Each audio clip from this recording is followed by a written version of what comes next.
time is today. I know, I get it. I've been there. Credit card debt, bills piling up, and not taking those calls. I was making good money, but still living paycheck to paycheck. I didn't know what I didn't know. I was embarrassed and I was ashamed. Can you relate? But I have good news. You can take action today. It's not too late. Hi, I'm Dignity Coach MarieYolaine, and I am here to empower you to reclaim dignity in your finances.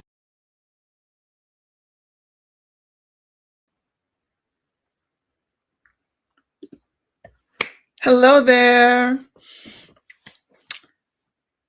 My client, we'll call him Bob, took the 4 keys to master your money without a budget you hate last August. And you know how we try to control everything, or as that saying goes, if you want to make God laugh, tell God your plans. So this person did not know that within 3 months of taking the workshop, the boot camp, and joining the community, that they would be losing their job. And this was going to be a shock, that they were going to really buckle down and really try to find a new job. So I did not know, obviously, this was going to happen either. But towards the end of the year, the client came back and said, and shared with the community as well, that they were so glad that they took the boot camp and the workshop first, followed by the financial liberation boot camp, and then joined the community. Why? Because it prepared them. And he said that his money has been chaos for most of his life. And what changed everything for him was that all of the skills, all of the tools, all of the resources, and the little seeds I planted and he watered along the way really came to help him in this crisis. And he said, I didn't freak out. I went and I looked at my statements. I put all of my credit cards on minimum payment so that I wouldn't be late, so I wouldn't get dinged with late fees. It did make me feel some type of way that I wasn't going to be able to pay them all off as soon as I wanted, but I felt like I had control of the situation, and that brought me peace. And isn't that what we all want? We all want to have peace with our money. We want to be able to engage with our money at a level that doesn't stress us out every time we think about looking at a statement or paying our bills. Hello, how you doing? I want to welcome you to Dignity in Dollars podcast live, where we reclaim our money and our money peace by healing our relationship with our money to make more income and more impact. I am Coach MarieYolaine, aka Coach M. Happy Financial Literacy Month to you. I'm so glad that you are here. Today, we're talking about reclaim your financial power, where to start without overwhelm. If you've ever felt like you've waited too long, you should know where you are by now, money feels too messy to face, you don't know where to even begin, this conversation today is for you. I want to start by telling you this very clearly. So lean in, because I want you to hear me. You are not bad with money. You are not behind. You are not too late. You are not broken. And you do not need to fix everything today. You just need a place to begin. Today, we'll talk about why you are not bad with money or behind, how to start simple, and why clarity matters more than confusion. Sometimes when we think about addressing our relationship with money, the mere thought of it becomes so overwhelming that we get tired and we're like, it's too much. I'm not even going to try. I offer to you to consider that changing your mindset is what you get to do in this season. Changing your mindset to move from it's too much to do, so I won't do it, to, oh my gosh, it's going to be so awesome when it's done. Because the feeling of the completion has to be bigger than the feeling of doing the task. Because that's what anchors us. That's what helps us to move forward and to keep moving forward. So I ask you that if this helps you, please like, share, and tag someone who needs this message today. It's usually the people we're thinking about, like, man, I wish so-and-so had heard this today. They can. Just send them to the link. Send them to YouTube, right? And share it with them. So many people feel shame around money. They think everyone else knows what they're doing. I should have started much sooner. I messed up too much. It's too late for me. But that shame can keep you frozen. And when you're frozen, you do not move. You actually just are caught there. In sci-fi, we used to call that an amber, like you're just stuck. But you're aware, but you're just not moving. Have you been there? Can you relate to what I'm saying? When you don't move, you avoid, you guess, you shut down. But your power comes back when you tell the truth. I'm going to say it again. Your power comes back when you tell the truth. Not to everybody and their mother, to yourself first. Telling yourself the truth of, you know what? This is the situation that I'm in. And do I want to stay in this situation or do I want change? Change, by its very nature, is confrontational because it requires action. It requires movement. So when you look at yourself in the mirror and you say, I got to change, be prepared that your flesh is going to rise, hyperventilate, your heart's beating, because your whole body is set up for comfort. So whenever you say you want to change, you want to move, you want to do something different, even if that thing is bad for you, you'll still feel like, it's called painfully comfortable with familiar misery. When I heard that quote, I was like, ooh, that reminds me of myself. Or as the folk in the church used to say, the devil you know is better than the devil you don't. I submit to you that they're both devils, so who's really winning here? Nobody. I repeat, your power comes back when you tell the truth. Not the scary truth, not the shame-filled truth, a clear truth. And maybe your truth is, I don't know exactly where my money is going. I'm making it. Most of the bills are getting paid, but I just feel like I'm running from pillar to post. Sometimes I feel like I'm robbing Peter to pay Paul. So I'm making all this money. Where is it going? Or I've been avoiding my numbers. I see them come in, but I'm just not ready. Or I want peace, but I feel confused and I'm ashamed and I don't know who to talk to. Or I'm ready to start over in a better way. The moment you start telling yourself the truth,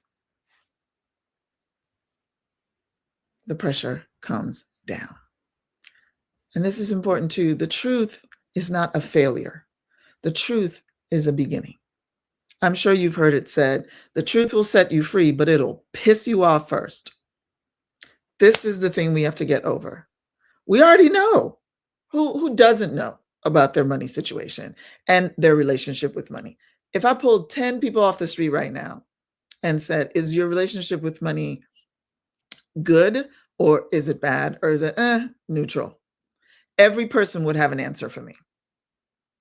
Because whether we're taking action on the thing, we know what the thing is.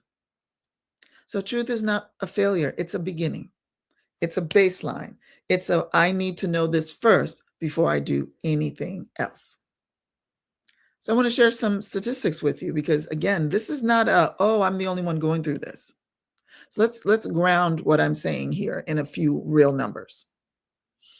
The National Endowment for Financial Education found that 8 out of 10 Americans felt financial stress heading into 2026. So while everybody else was, oh my gosh, and the ball was coming down and everything else, that might have been what they were showing on all the TV shows.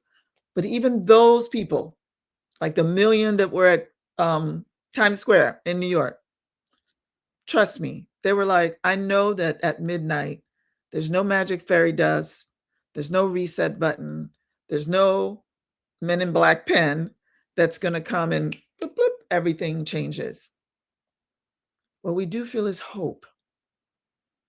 But most people were stressed out, nervous, and anxious heading into 2026. So if money has ever felt heavy, you are not alone.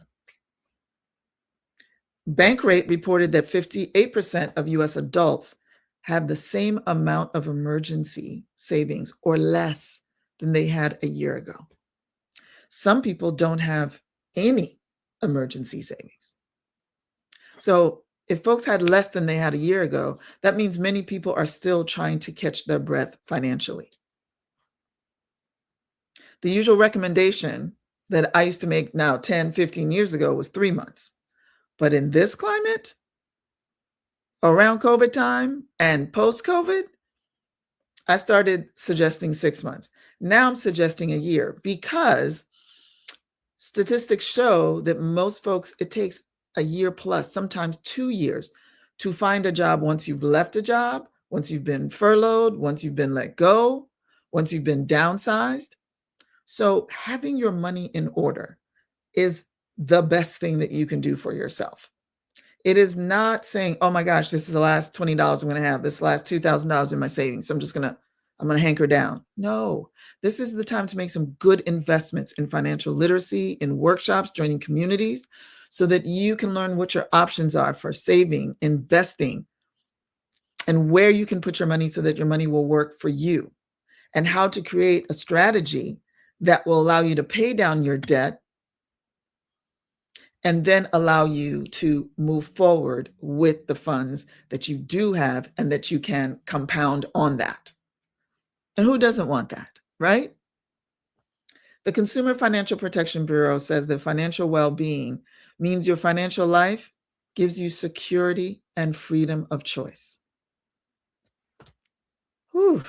Security and freedom of choice. Who doesn't want that? That means wellness is not just about having more money. It's about feeling more peace, more clarity, and more control.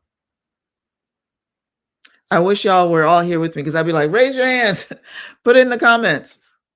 Who wants more clarity, more control, and more peace? Yeah, me, you, all of us. So today is not about doing everything. It's about taking one step that moves you closer to peace. When people feel overwhelmed with money, they often think that they need to create a huge plan. So imagine this. So you're at 0 and you're trying to go to 60. And this is a thing that you're already stressed about, that already gives you agita. Do you think that you're going to be able to peaceably sit down and create a huge 5, 10-year plan? No. It's like going to the problem about the problem. No. You don't need a huge plan. Most of the time, what you really need is one simple step. As they say, we eat this giant elephant one bite at a time. One simple step can look like checking your account balance, writing down your bills, looking at what came in and what went out, choosing one savings goal. The majority of the folks who have taken the Master Your Money Without a Budget You Hate, or who went on to the Financial Liberation Bootcamp, or are in the community now, paying down their debt, increasing their income and their savings, investing, they accepted a simple truth. It took us decades to get in this situation. It's not going to take us decades to get out, but it surely will be an opportunity for us to change the direction that we were in, admit where we came from, and take a shorter time to get to where we want to go, right? So one savings goal. For example, one of my clients was like, I'm going to save $10 a week. Great. One decided that, hey, I'm going to pay down and then pay off this credit card. They came in overwhelmed. I have 15 credit cards. I have 17 credit cards. I have 25 credit cards. Okay, that is not where you plan from. Once we use our debt-free chart and we create the list of all the credit cards, then we choose one. Because the encouragement that you will feel, the power that you will feel after you do that one thing, I'm telling you that most of you who are watching, most of the people in our community, it is one domino. You may feel like you have 1,000 problems or 100 financial issues, but I'm telling you, it's one. And it stems from your first money memory. Once you know that, you then know your money story, and then you can then address it, heal from it, and write a new one. That's one of the things that we do in the Financial Liberation Bootcamp. Once you know that, you can move forward on your own terms. So it's not a lot of overwhelm, because that's what tends to shut us down. So one savings goal, one credit card, or canceling one thing you do not need. It could be a subscription. We often set them up and then we forget about them because we got them on sale. I'm going to call myself out. December 31st, 2025, Masterclass was having a sale. It was $60. It's usually, I think, $120 a year. Great deal, right? So I signed up for it because there are a few classes on there I wanted to take. We are in April. I have not watched one yet. It is open on my phone and on my laptop, but I have not watched one. So in the back of my mind, I'm like, you spent $60 and you have not watched this. Next year, it will probably double. So this teaches me two things about myself. Number one, I know a great deal when I see one. So pat on the back for that. But what this has taught me is that I need to really look at my time management, because I really do want to watch several of the episodes in it. But when I made the purchase, catch this, when I made the purchase, I did not allocate the time to engage in the thing that I purchased. So this could be classes. This could be an app for weight loss. It could be I'm going to read my Bible. It could be I'm going to spend more time in the Quran. It doesn't matter. The thing you've committed to is attached to time. And I did not say, I'm going to purchase this, and I've already allocated Fridays or Saturday mornings for my masterclass. And I'm going to allocate that hour to watch a masterclass. I'm doing that now. It will actually start next month because I was realistic about not being able to do it this month. But I've allocated the time, because that $60 does not sound like a lot of money. But when you throw it in the trash, it might as well be $6 million. Because why? And I don't think I'm alone in this. So the takeaway is, before you make a purchase, especially something that's going to require action on your part, have you allocated the time? Because money management is time management. Time management is money management. They go together. So as you look at the things, the subscriptions that you've bought, do you need all of them? Because it might be $5, but I promise you, if you've been paying $5 a month for a year, every year for 5 years, you're literally paying somebody else's salary. And you are not getting what you purchased. Another action could be making one call. It could be, you know what? I want to talk to my banker. I want to understand more these CDs options they keep sending me, certificates of deposit. How much can I put in? For how long? What will be my return? There's no shame in gaining knowledge, y'all. There really isn't. I know that the biggest, if not one of the biggest um, shame things that is used is, I should know this by now, or everybody knows about investing except for me. And I'm telling you that that's a lie. Financial literacy is for you. It's for me. It's for all of us who want to learn more about our money and to change our money mindset. And guess what? There's no arrival. You'll be learning about money from now until Jesus cracks the sky. So let that be a fun experience instead of a stressful one. And for those of us that were like, on test taking in school, if learning is not fun for you, this is an opportunity to change that, to be excited about learning something, because there's not going to be a final exam. There's no test. There's no pop-up quizzes. It's just you enjoying learning, you coming out of the darkness and into the light of the knowledge of money, healing your relationship with money, and getting money peace. Once you engage in that, another thing would be ask one question. Just one. It could be to me. If you're following me on social media, I do check it. Ask a question. Go to Focus Fire Life on IG or Focused Fire on Facebook. I will respond. Do not feel like, oh, I shouldn't ask that question. It never fails when I teach the Financial Liberation Bootcamp or when we have our monthly community meetings that somebody will say, ask a question, and will say, I wasn't going to ask it because I thought it was a stupid question. I thought it was a dumb question. Then 3 people go, oh my God, I was thinking about that same question. I'm so glad you asked it. I was afraid. This is the voices. This is the old mindset that we are dismantling. I am the most stable person in my I don't know that I know. I have no problems now saying, I don't know what you're talking about. I don't know what that means. Can you explain it again? Can I ask you some questions so that I make sure I understand it? Learning is fun now because I'm at peace with my ignorance. Ignorance means you don't know, but you want to know. Dumb is you do know and you ain't doing nothing about it. Come on. That doesn't make any sense. So let's get our power back. Let's get our power back by doing one thing. Not all of them at once. Choose any of the ones I just told you, but choose one. Again, not all at once, one step at a time, because confusion grows in the dark. But clarity grows when you look and when you learn. That is when the lights come on.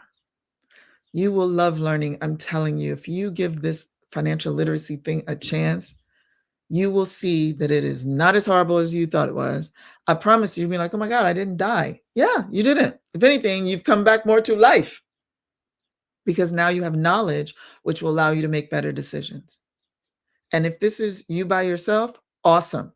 You will be making better decisions, which will lead for you to be making better investments, more income, more impact in the things that you're passionate about. If you have a partner, then both of you getting on the same page about money, well, that takes the relationship to a whole new level.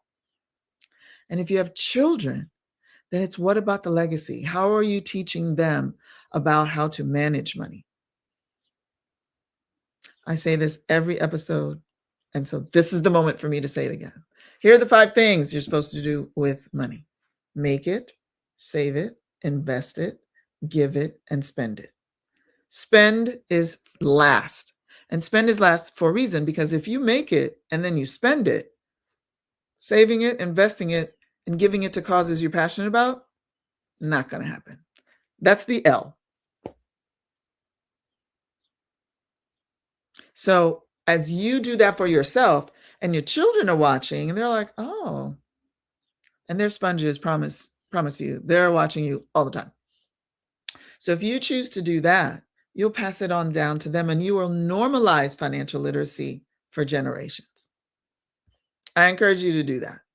Turn on the light, because once you get knowledge, nobody can take it away from you.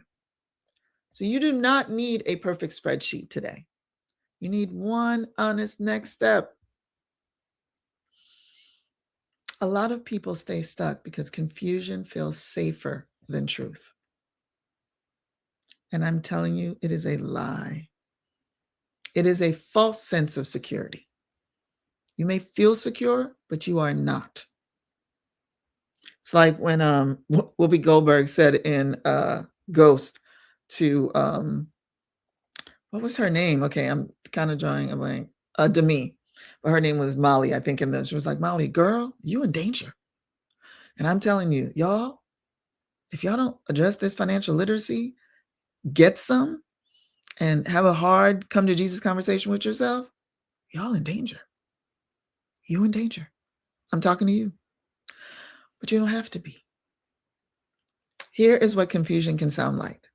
I'll deal with it later. I don't even know where to begin. It's too much. I need more time before I look. All lies. All lies. These are the things we say to ourselves to justify not doing the thing we know we should be doing, which is knowing our numbers, looking at our money, healing our relationship with money, talking about how we got here. What is the stories our parents told us, our grandparents told us that we use as adults as filters? And how do we clean out that filter and create a new story that works for us? Because confusion keeps you feeling powerless. But clarity gives you something to work with. Even if the number is not what you want, clarity helps. Even if the debt is bigger than you'd hoped, clarity helps.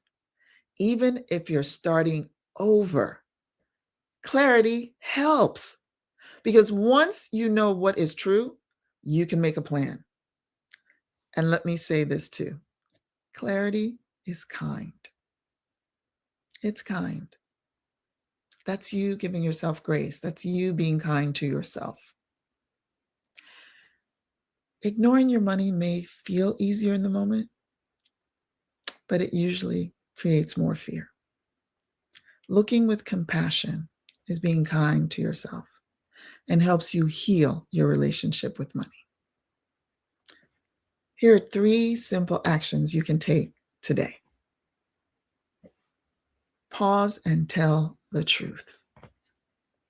Ask yourself, what is one thing I already know about my money that I need to face? I'll give you a minute because I know that you know already what that is, right? Okay. What is one thing I already know about my money that I need to face? Pick one small, this is action number 2, pick one small money step. Not 10 steps, 1. Maybe check your account. Maybe write down your bills. Maybe save $10. I also share with my clients that when you do the check your account or write down your bills, get up and go take a walk for like 10 minutes because that nervous energy will need to go somewhere. I'm preparing you right now. Action number 3, choose clarity over confusion. Decide that seeing the truth is better than guessing because it is. Even small clarity brings back power. It's a little bit at a time. I'm Haitian, so I hear this proverb all the time. Petit petit oiseau bâtit mishli. Little by little, the sparrow builds her home. So every little twig of information that you get, you're going to look up and you're going to see this beautiful nest. And you built that with knowledge. So if you are ready to go deeper, I want to invite you to my 4 keys to master your money without a budget you hate. This workshop is designed to help you understand where your money is going, build a simple plan, and create habits that support your peace. Move from confusion to clarity. You do not, I repeat, you do not have to figure it out all by yourself. That is what community is for. And I know it always makes people feel better when they learn, oh my gosh, I'm not the only one going through this. You too, you too, you too. Yes, us too. But we're together and we celebrate our wins and we hug each other when we fall off our budget. And then we come back and we get another hug and we keep going. You deserve support. You deserve a plan. You deserve financial peace. I hope today has been helpful for you. I hope that, oh, awesome. Hi, Jerry. Thanks for coming. Jerry said that she loves the nest ideology. Thank you. It's one of my favorite stories. I really hope that the information I've shared with you today has been helpful and that you're ready to implement it. Don't be the person that just collects information but no action. And since we're already in the second quarter, and since this is Financial Literacy Month, do something kind for yourself. Execute with urgency. Take something you learned today and execute on it. Execute on it. And one of the things that one of my coaches has taught me is that when you have done something and it's a win, that you absolutely need to say it out loud and you need to do some physical action. So mine is win. Thank you, Lord. More of this, please. So choose what you want to do. It could be a dance.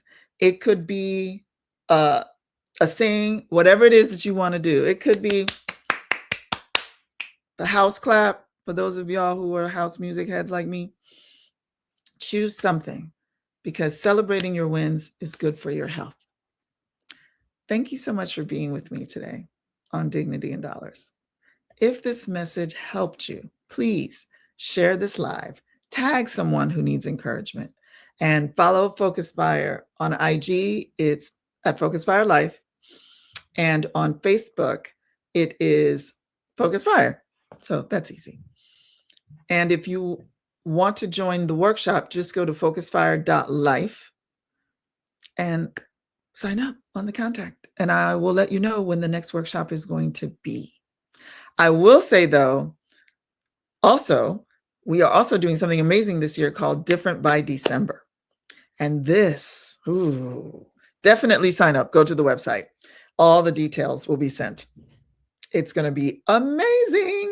It's happening at the end of June. We're having one virtual and one in Washington, D.C. So mark your calendars. We all going to be different by December. You are not behind. Start simple. Choose clarity over confusion. Thank you again for being with me today. Until next time, remember, what you desire, you deserve.